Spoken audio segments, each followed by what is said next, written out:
El Golfo Pérsico permanecía envuelto en una oscuridad absoluta cuando los radares de uno de los portaaviones más poderosos del mundo detectaron algo que cambiaría para siempre la doctrina de defensa naval estadounidense. Eran las 2:41 de la madrugada.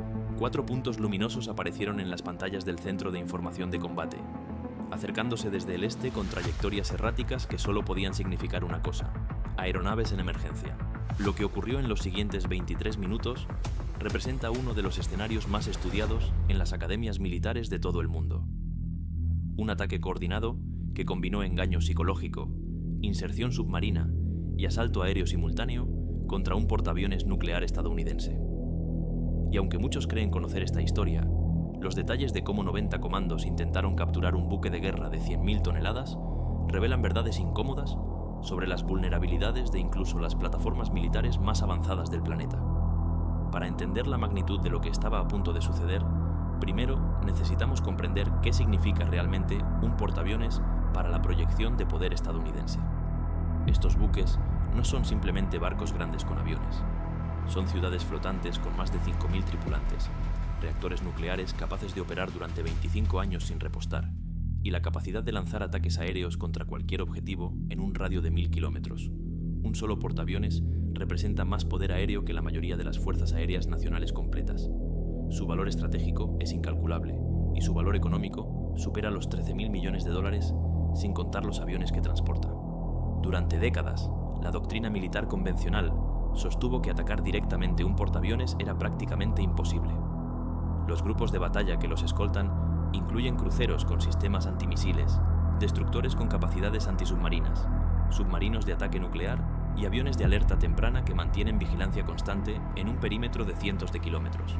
Penetrar estas defensas requeriría recursos que solo las superpotencias poseen. O al menos, eso creían los planificadores occidentales hasta aquella noche en el Golfo. Los estrategas iraníes habían estudiado las defensas estadounidenses durante años, identificando no las fortalezas tecnológicas, sino las debilidades psicológicas y doctrinales. Encontraron una grieta fundamental en el sistema: la obligación moral y legal de asistir a aeronaves en emergencia. El derecho marítimo internacional, codificado en convenciones que Estados Unidos había firmado y defendido, exigía que cualquier embarcación prestara auxilio a quienes enfrentaran peligro en el mar.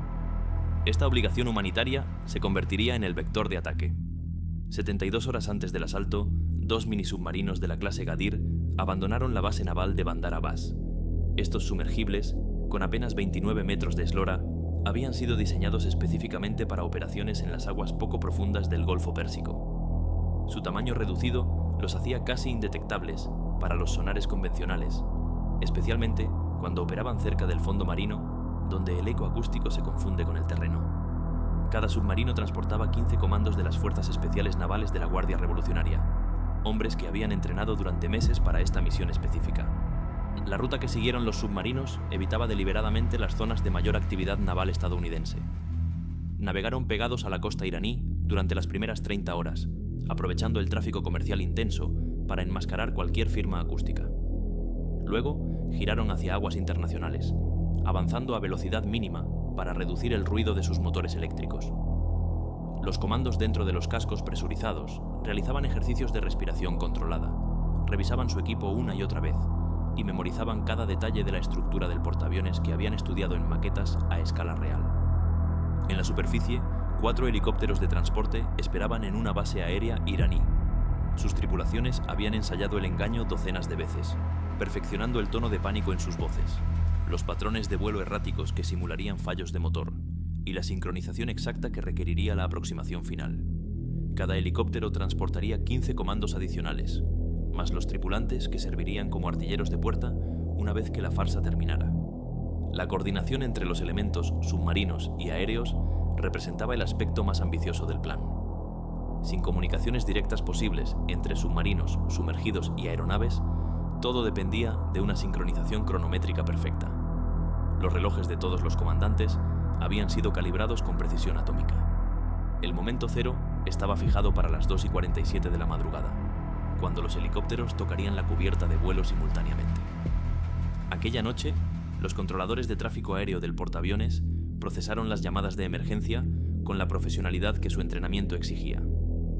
Las transmisiones Describían fallos catastróficos de motor, pérdida de sistemas hidráulicos, pilotos luchando desesperadamente por mantener sus aeronaves en el aire. Los retornos de radar confirmaban trayectorias inconsistentes con vuelo controlado. Todo coincidía con aeronaves genuinamente en peligro. El oficial de guardia enfrentó una decisión que debía tomar en segundos. Negar la solicitud de aterrizaje de emergencia significaba potencialmente observar cómo 4 aeronaves se estrellaban en el Golfo con sus tripulaciones. Aprobarla significaba permitir que aeronaves extranjeras aterrizaran en el buque de guerra más valioso de la flota. La tradición naval, el derecho internacional y la simple humanidad apuntaban en una dirección. Los helicópteros recibieron autorización para aproximarse. La cubierta de vuelo estalló en actividad controlada. Equipos de emergencia posicionaron vehículos contra incendios. Médicos prepararon equipamiento de trauma. Personal de cubierta despejó zonas de aterrizaje. Los protocolos de seguridad para aeronaves extranjeras permanecieron activos, pero la urgencia de la situación comprimió los procedimientos normales de verificación. Nadie cuestionó por qué 4 helicópteros iraníes sufrían fallos mecánicos idénticos simultáneamente. La crisis demandaba respuesta, no análisis. Bajo el casco del portaaviones, los comandantes de los submarinos recibieron la confirmación acústica que esperaban. A través de sus sensores pasivos, escucharon el cambio en el patrón de las hélices del buque y el incremento de actividad en cubierta. Era la señal. Aire comprimido silbó a través de los sistemas de lastre, mientras los sumergibles ascendían lentamente, manteniéndose justo bajo la superficie para evitar detección visual. Las escotillas se abrieron bajo el agua y los comandos comenzaron a salir. El primer helicóptero cruzó el perímetro de la cubierta a las 2:47 exactas. Su aproximación imitaba perfectamente una aeronave luchando contra fallos mecánicos. El segundo, tercero y cuarto siguieron en intervalos de segundos, espaciándose a lo largo de la inmensa cubierta de vuelo. Luego, en perfecta sincronía, la actuación terminó. Los motores que supuestamente fallaban rugieron a plena potencia. Las puertas laterales se abrieron de golpe. Cuerdas rápidas cayeron en cascada y figuras oscuras comenzaron a descender antes de que la mayoría de los observadores pudieran procesar lo que ocurría. En el mismo instante, 30 comandos que habían ascendido por el casco del buque usando equipo magnético de escalada emergieron en las plataformas de mantenimiento y pasarelas exteriores. Su aparición desde una dirección completamente inesperada creó confusión táctica inmediata. El personal estadounidense de repente enfrentaba amenazas desde vectores múltiples simultáneamente. Los equipos de asalto aéreo tocaron cubierta corriendo. 60 comandos se materializaron en la superficie superior del portaaviones en cuestión de segundos. Se movieron con propósito inmediato hacia objetivos predeterminados. Algunos equipos corrieron hacia los cazas estacionados portando cargas de demolición diseñadas para destruir aeronaves valoradas en más de $70 millones cada una. Otros se precipitaron hacia la superestructura de la isla intentando alcanzar espacios de mando. Un tercer elemento se movió para asegurar puntos de acceso hacia la cubierta del hangar inferior.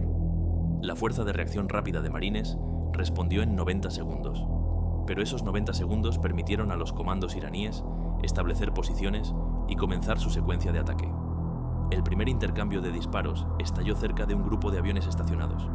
El chasquido seco de los disparos de rifle reverberó por toda la cubierta. Los marines avanzaron en formación táctica, usando aeronaves estacionadas y equipo de cubierta como cobertura.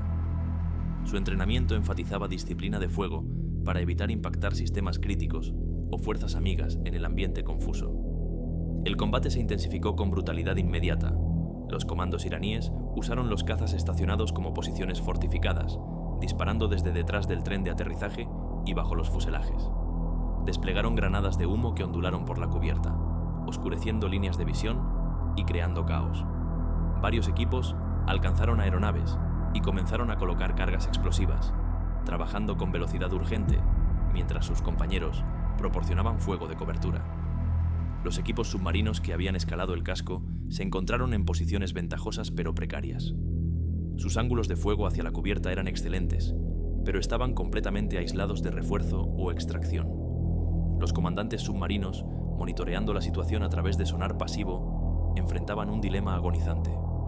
El perfil acústico transmitido a través del agua y la estructura del casco indicaba combate intenso, pero también sugería que las fuerzas estadounidenses estaban organizando una respuesta efectiva. El plan original contemplaba que los submarinos emergieran junto al portaaviones si los equipos de asalto lograban sus objetivos primarios, usando armas montadas en cubierta para suprimir la respuesta estadounidense y recuperar personal.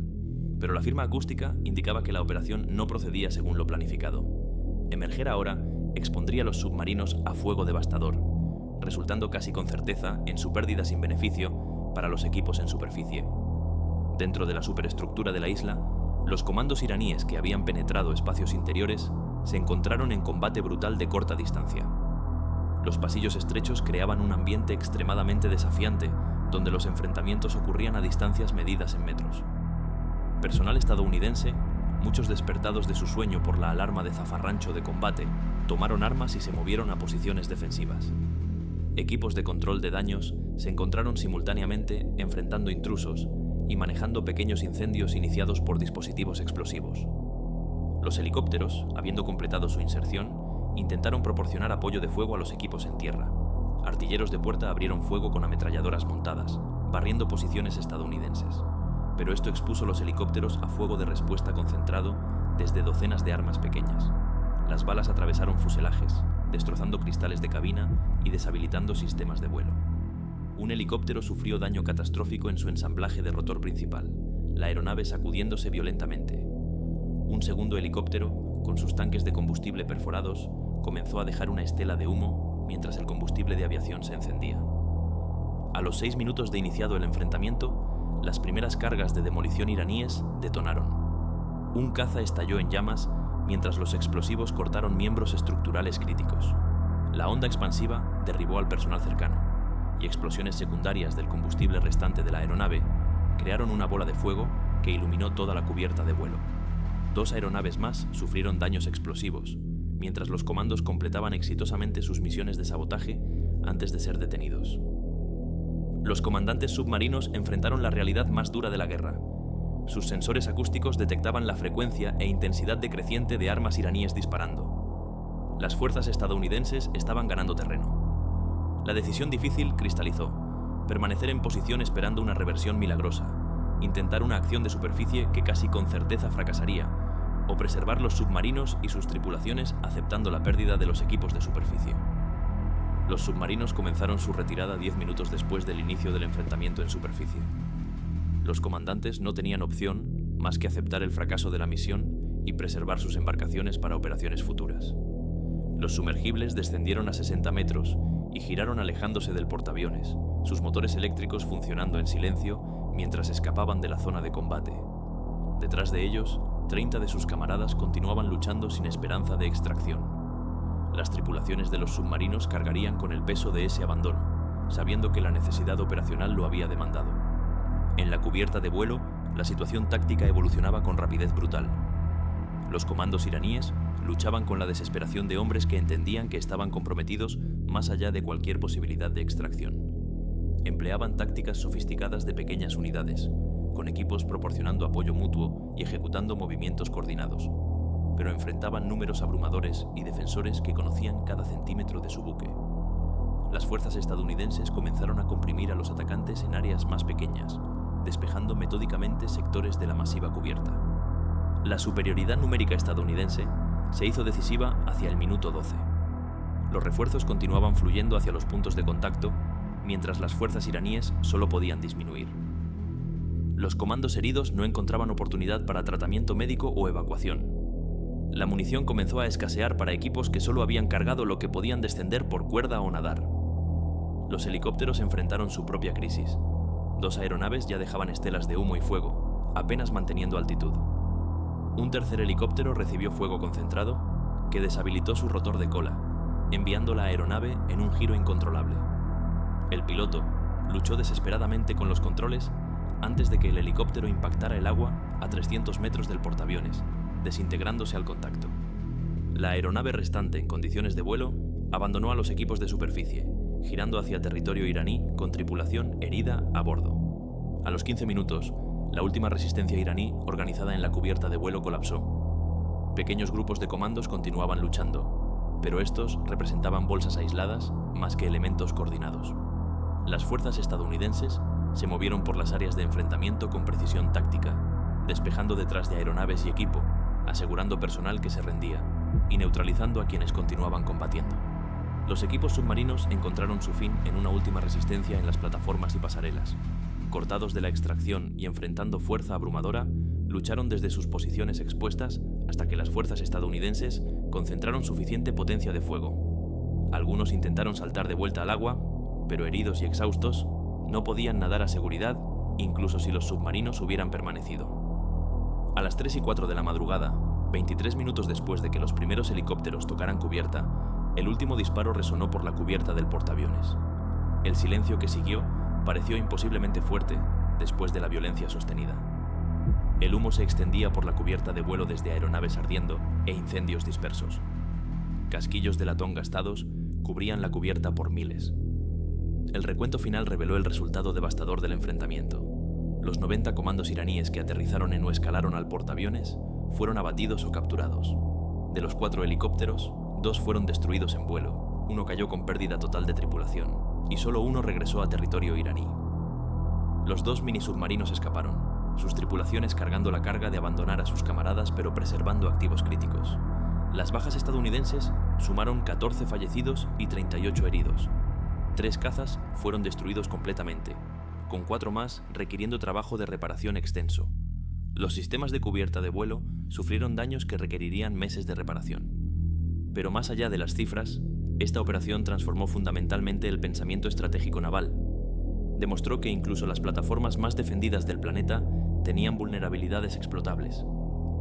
La coordinación entre engaño aéreo e inserción submarina mostró sofisticación operacional que los planificadores occidentales habían subestimado. Los comandos iraníes habían logrado algo que muchos consideraban imposible: poner fuerzas terrestres en la cubierta de un portaaviones estadounidense en operaciones activas. Las lecciones tácticas fueron inmediatas y profundas. Los protocolos para aproximación de aeronaves extranjeras fueron completamente reescritos. Las medidas antisubmarinas cercanas al casco se intensificaron dramáticamente. Se instalaron sistemas adicionales de detección de intrusos en las superficies exteriores de los buques. La doctrina de defensa de portaaviones nunca volvería a ser la misma.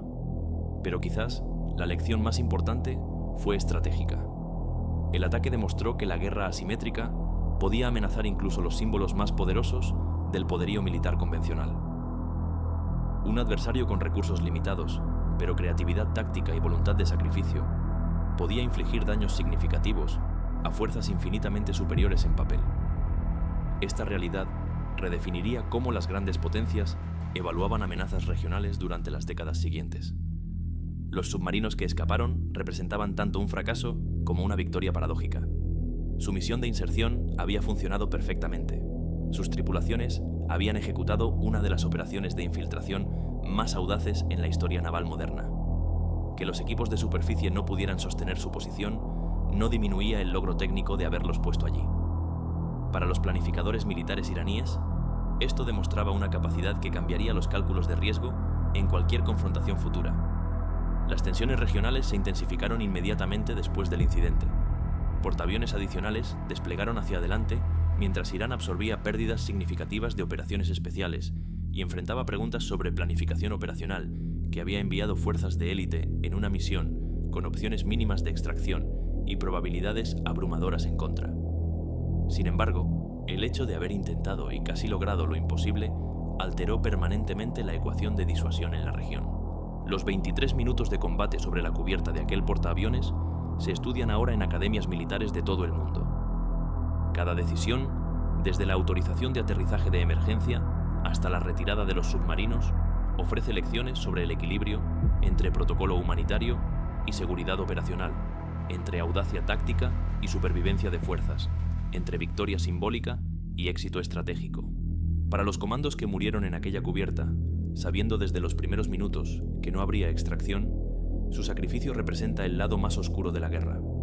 Hombres enviados a misiones donde el éxito personal era imposible, pero el mensaje estratégico se escribiría con su sangre. Lucharon con determinación extraordinaria no por victoria personal, sino por demostrar que los gigantes de acero que dominaban los océanos no eran invulnerables. Y esa demostración, más que cualquier otro resultado de aquella noche, es lo que mantiene a los estrategas navales despiertos hasta hoy. Porque si 90 hombres con entrenamiento, determinación y un plan audaz pudieron llegar tan lejos, la siguiente pregunta inevitable es qué podría lograr un adversario con más recursos, mejor tecnología o simplemente más suerte? Esa pregunta no tiene respuesta confortable y probablemente nunca la tendrá.